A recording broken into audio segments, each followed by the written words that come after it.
Boom diggy. Welcome to another Zen Rose Garden Pro Tip series.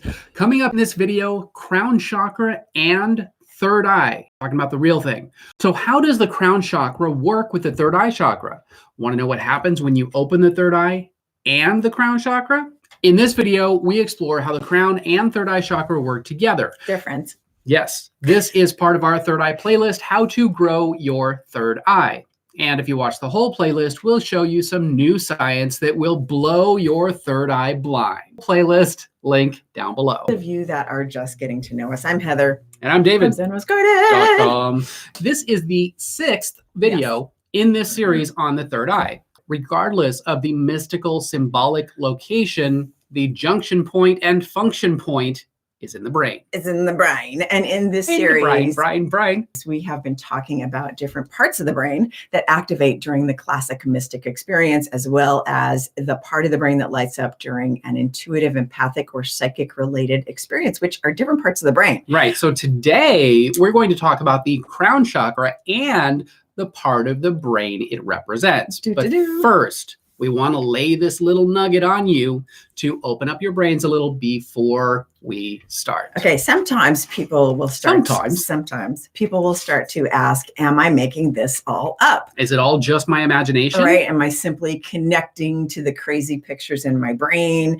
My neurons are firing, or is it the center of the universe itself that I am seeing? And we are not here to tell you what is real or imagined. Because as the ancient alchemists said, as above, so below. So what is in here is also out there. Okay. And as philosophers will tell you, everything imagined is real and everything real is imagined. Let's wrap our heads around that for a minute. And it's true.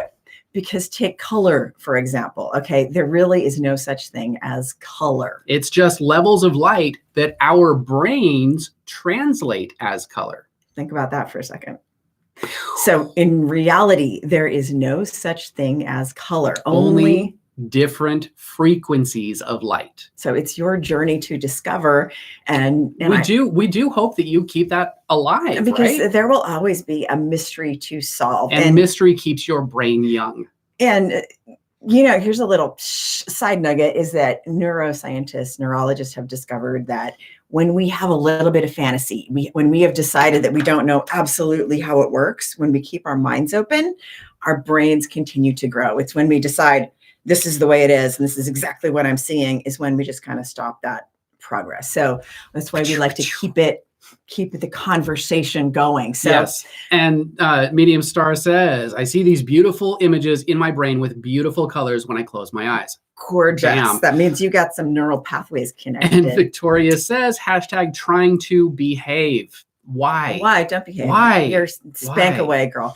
Okay, so Starseed, good to see you. So now that we have totally flipped the pancake over, we want to know. Okay, question. What do you think is healthier for your brain? Being skeptical or being cynical? Put it in the comments. Let's talk about it. Let's talk about it. Put it in the comments. Talk amongst yourselves. Okay. So a while ago, we did a video, I think maybe a year ago even, about how metaphysically the third eye and the crown chakra relate to each other. The crown being your symbolic spiritual connection to the universe. The bigger picture, a state of bliss and unity with whatever your version of the divine or God is. And as if you've been following the first videos in this series, we've talked a lot about the third eye and the different places of your brain it can come from. Either the primitive part of your brain, right, that also has fear in there, but also senses things. And then the more evolved part of your brain that's more advanced. Contemplative and able to wrap its head around a bigger concept of this God thing. And that experiences all those lights and beautiful colors when you close your eyes, like Medium Star is seeing. That occurs in a different part of the brain. So I love how she says being skeptical with these are question marks today. I think you just answered your own question. Being skeptical?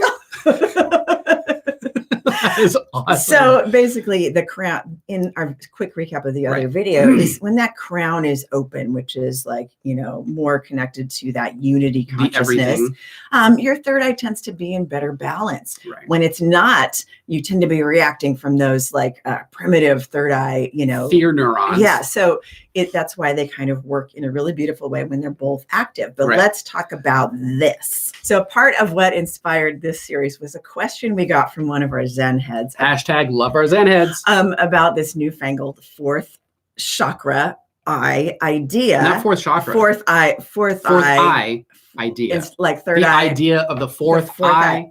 I've got 4 eyes apparently. We both do when I put my glasses on. And so that's 8.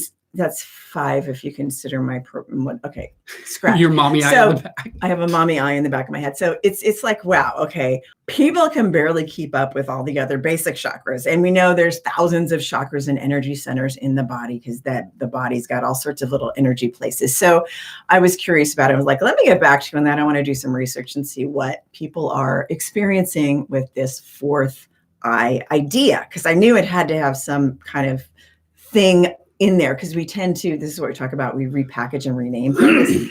It doesn't mean they don't have validity. It just means it's probably a new way that somebody is seeing something that we already know. So I read all the various info people had written on it, and I came to a couple of conclusions. Well, we did. Right. So first, let's emphasize that each person, when they experience a mystical event, is going to experience it from their own filter, their own stored belief systems, any old religious training that might be there, and it'll come together and have a very unique meaning for them. It's very own synergy, right? Yes, and those are the costumes of the event. It's not the event itself. Right. They're the decoration of, like the decorations of one person's experience. Right. Okay, this is why we have so many different religions and so many different spiritual systems, as every single person, even within a system, has a totally unique spiritual experience. So you may try their way, but may experience different costumes, and it may have different meanings for you.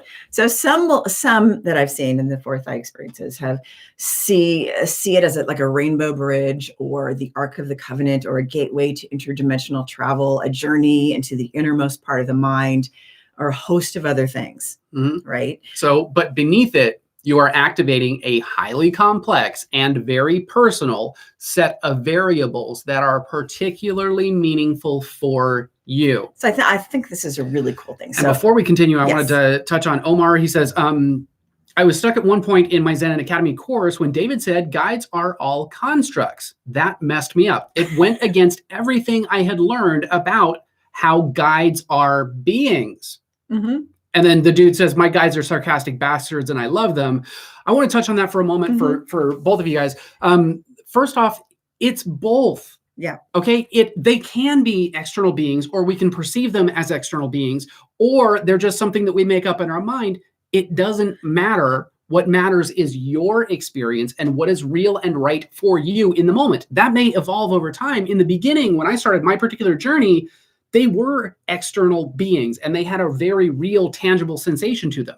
And nowadays they're more integrated. So it feels more like it's myself, even though there are moments when it feels like it's an external being. And we're talking about different parts of the brain here that talk, and we're going to get a little bit more into that today, but we're talking about different parts of the brain that make it feel like you are one with the thing, and also that you are separate from the thing, whatever the thing is, whether that's guides, external beings, whether that's God itself, whatever it is. Okay. So thank you for bringing that up. That's a great thing, because it can be a mental construct that you use in your head that makes connection easier. Right. Or it can be an external being. I mean, you got to leave the possibilities open for both, but the real important thing is to open up and let it flow. And I think Victoria's kind of said something about not putting labels on.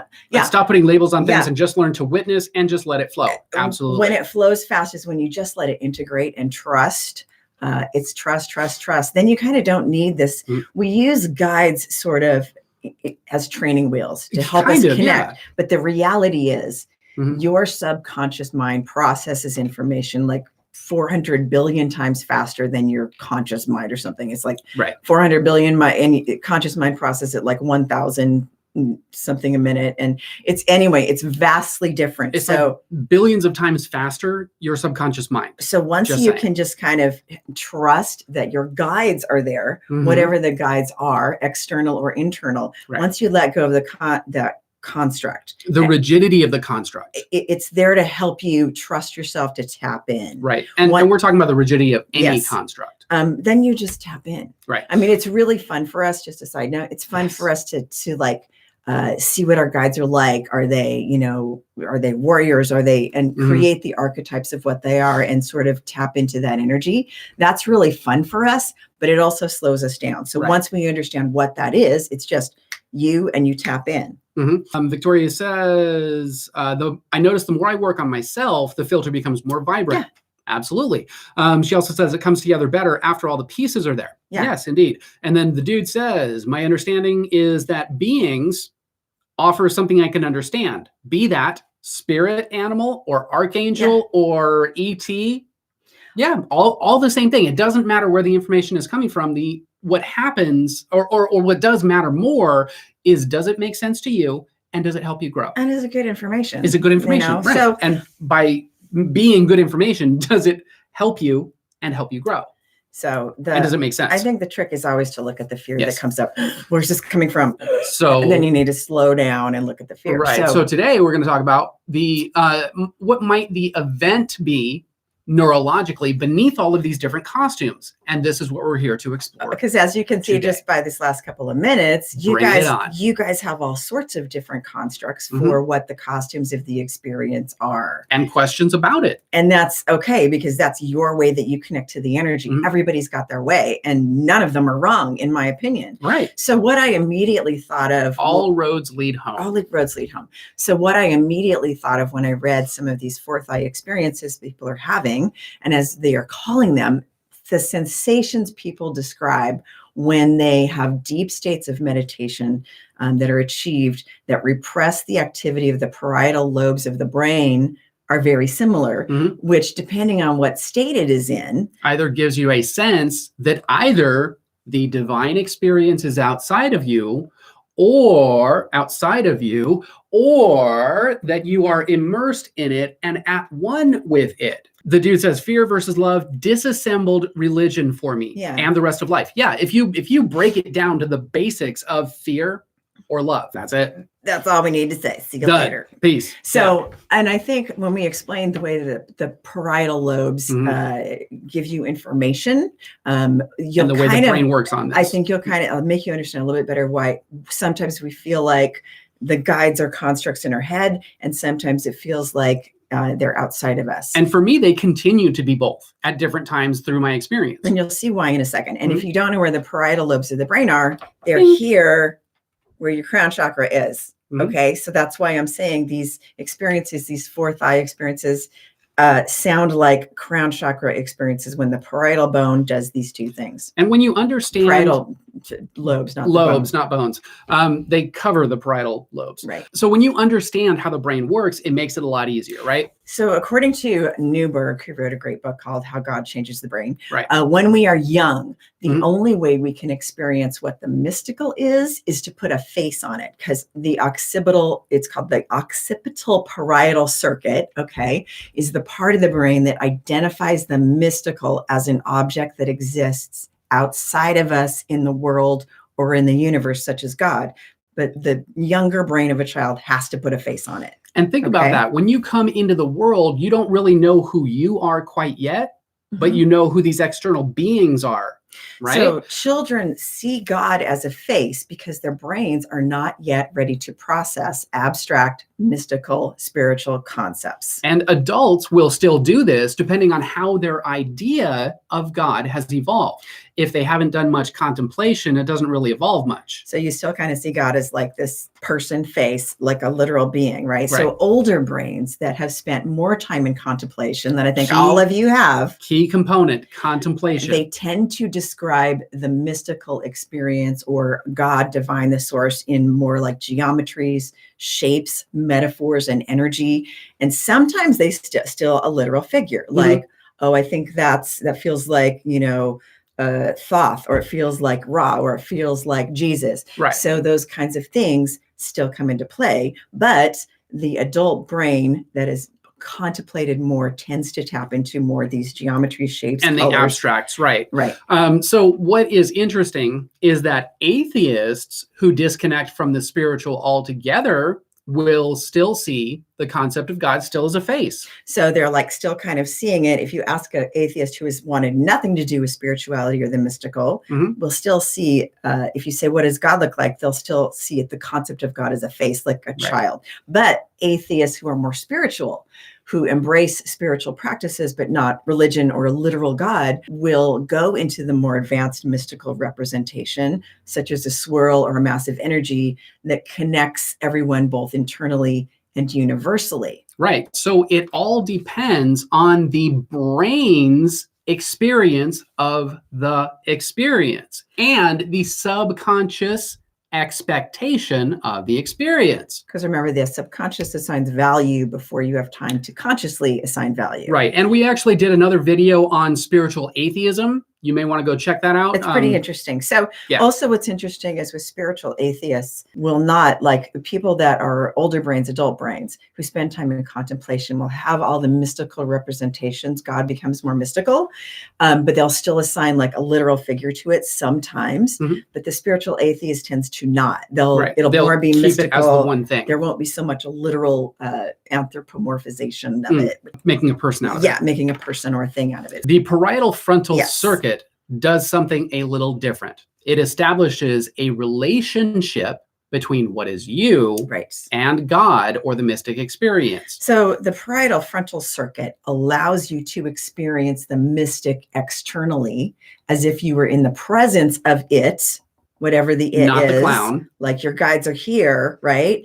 But also it allows you to experience it internally as if you are it. So can you say the I am experience? Okay, so it's like that's where the idea of where I am God, you are God, namaste, wow, we're all the same, came from. So here is how it works. Okay, if you decrease activity in your parietal lobes through meditation or sustained intense prayer, you're in the experience, right? The boundaries between you and the mystic experience, between you and the mystic experience, source, God, the universe, whatever it is, if it just melts away, and then you become this thing. So you now, when you decrease that activity in the parietal lobes, you feel an intense sense of unity with what you contemplate, and whatever your stored spiritual beliefs are either going to update the information, they will reorganize the information, or they will validate what you experience. And this is how the I am experience is accessed. So it's really interesting. So and remember that in another video, we talked about how your frontal lobe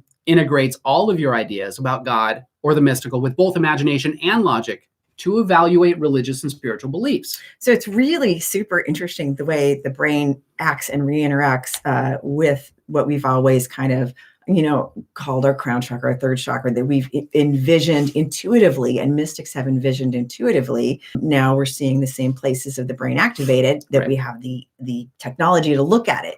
So in this type of experience, the frontal lobe, David's going to be my model, activates, because it's attempting to intellectually answer all the why, what, and where questions that have been raised by that mystic experience that you just had, and label them from prior data points that you gathered on your journey, along with new information that you might have received from the mystic connection you just had, to create a more personal and meaningful narrative for you. It is the integration process. It is a beautiful and unique thing, and it is beautiful and unique to each person, just like a spiritual brain fingerprint or brain print. So we all have a spiritual brain fingerprint, and it all shows up in a slightly different way. Even if we believe in the same spiritual system, religious system, whatever it is, it's always going to be super unique. So these fourth eye experiences we've been reading about seem to be classic crown chakra experiences as described by mystics. Okay. And what happens in the parietal lobes during decreased activity that comes from that deep meditation, guess where they're located? Boom, boom, boom. Crown chakra. There it is. all religion has the same Yeah. cornerstone. Victoria says energy changes. And Dude says religion is humans trying to put spirituality in a box because of fear, trying to control the unknown. Yeah. Kind of. Yeah. Or it's trying to make sense out of it. Yeah. And I think too, I think a lot of religions were born out of the necessity to survive. To get along and gather together. And with all systems, corruption can happen over time. Over time, right. You know, so. And Victoria says, every spirit encounter I have ever had never had a definite physical form. Yeah. There you go. And Jay, good to see you. I think it's Jay. Jay. Thank you so much for all of your insightful videos. I love understanding the science behind the mystical. Me too. Awesome. I nerd awesome. out with it. Victoria says, I've always had an I am experience. And the Dude says, don't take this the wrong way, but I'm going to listen to you while in the shower, or do take it the wrong way. You know, I appreciate your hygiene. And I also appreciate your dedication to continuing to listen. That's awesome. So shower on. Shower on. Shower on, little dude. Shower on. I'm going to answer your question from a neurological perspective that we put in the comments, or you guys put in the comments. Right. What is better, cynicism or skepticism for your brain? Right. The answer is skepticism. Yes. Because when you get cynical, you get rigid. Right. When you're skeptical, you're still open to possibilities. So pessimism and cynicism kind of hurt your brain, right? It creates a rigidity in your thought processes. It slows down the growth of new neural pathways and all that good stuff that keeps your brain juicy and agile and young. Neuroplastic. Yes. Neuroplastic. Neuroplastic. So the things that keep your brain, the neuroplasticity of your brain growing, which is what we want to do to grow those growing and young dendrites and all those connections that the forest in your head. The forest in your head that helps you connect to your intuition, your psychic abilities, and your mediumship and all that good stuff. Yep. All right. Optimism, that hope and that optimism and that faith. It's really positive. Right. Curiosity, a good healthy dose of skepticism is good. Right. Not cynicism or pessimism, like all this stuff's bullshit. I don't believe it. You're gonna have to prove it to me. That's cynicism. Or there's only one way and it's my way. And if you don't agree, then skepticism is not necessarily prove it to me. Right. Skepticism is more like, yeah, but what about this? What about this? What about this? Right. It's more related to curiosity. So skepticism is actually found to be healthy for the brain. Yes. Not like if it gets into overly skeptical, then you're really being cynical, not so much skeptical. That's being a skeptic. Don't be a skeptic. Okay. And also they've kind of found that having a little bit of fantasy life in your head is actually pretty healthy. Not the fantasy life that's like goes into cray or spiritual bypassing, right? But the fantasy life that's like, well, what if curiosity, creativity? What if there's this interdimensional reality? What if I'm living a parallel life? What if let's explore the possibilities? So that's sort of like questioning fantasy hypothesis is really good for your brain. The Dude says there's a forest in my head. Yes. Absolutely. The fun stuff we're laying on you today. Yes. The next video is video number 7, and that's going to be fun. By the way, Victorious, not trying to argue. I think it depends on personal experience with religion. Mine is less than happy, but you're awesome either way. Well, you know, I think everybody's awesome. And everybody's going through their own experience, just trying to figure out this life thing. I'll tell you what, I got bad experiences with religion. And I think from a theologian's point of view, religion gets sticky when it becomes us versus them. Yes, or rigid or too cynical. And I think religions, when they get created, come out of necessity for some reason. But because cultures and societies change over time, your religion also needs to change, right? So we're evolving. Religion should too. So the religion gets to be a problem when it gets to be authoritarian. Yes. And it's not religion itself. I don't think it's religion itself. It's when the religion gets corrupt over time and people try to control other people with it, right? Let's get cynical. Yeah. Cynical. Of course. Yeah, no. Let's not. I mean? So it's like, but here's what I think is that we're having in our time period less need for religion, because right now in this period of time, more and more people are leaving organized religion, the old organized rigid religions of the past, and with authoritarianism, and which a lot of them are, especially the monotheistic ones, the ones that are more fluid, like Buddhism, Hinduism, Taoism. They're more pluralistic religions, because there's many different types of religions. More pluralistic religions are more accepting of, evolution. Right. Like, what does that mean? What does that mean? Right. But monotheistic, rigid religions can be very right versus wrong. And that's when me you get versus into you. problems. But in our time period, more and more people are really throwing out the constructs. Right. And embracing. And creating new ways to directly access. And embracing more spirituality. Yes. So you're seeing. And that's what Victorious was talking about. Right. Too. You're seeing a rise in more agnostic, spiritual atheism, more pluralistic religion-oriented people, more accepting spirituality. Right. Yeah. And Victorious also says, I'm actually speaking from a mediumship angle. Yeah, so do we a lot of times. Yep. All right. So we find that when you understand the function of the mystical parts of your brain, it becomes a hell of a lot easier to access it, whether that's in mediumship, whether that's in intuitive arts, whether that's just living your life. So, yeah. We are living in a new age where we actually do know how this stuff works on a chemical brain level and exactly what parts of the brain are firing when you tap in, because now we have tools that can actually measure all these things. So you just have to strip away the speculation, be as healthy as you can without being paranoid, and grow your brain, chill out, and tap in. And most of all, play, because one of the things that they say is most valuable to grow your brain is play. And to keep your brain young. Play, imagine, explore. Play, pretend, create, imagine, explore. All of those are great things for your brain health.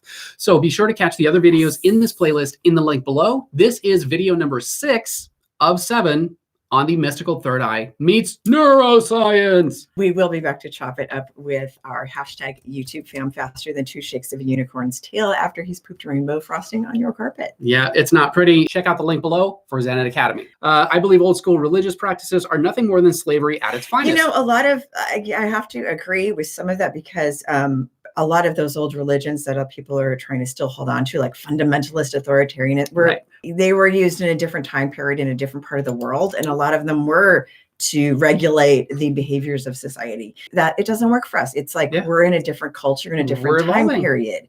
So we need new stuff. Constructs, period. If you liked this video, hit that like button.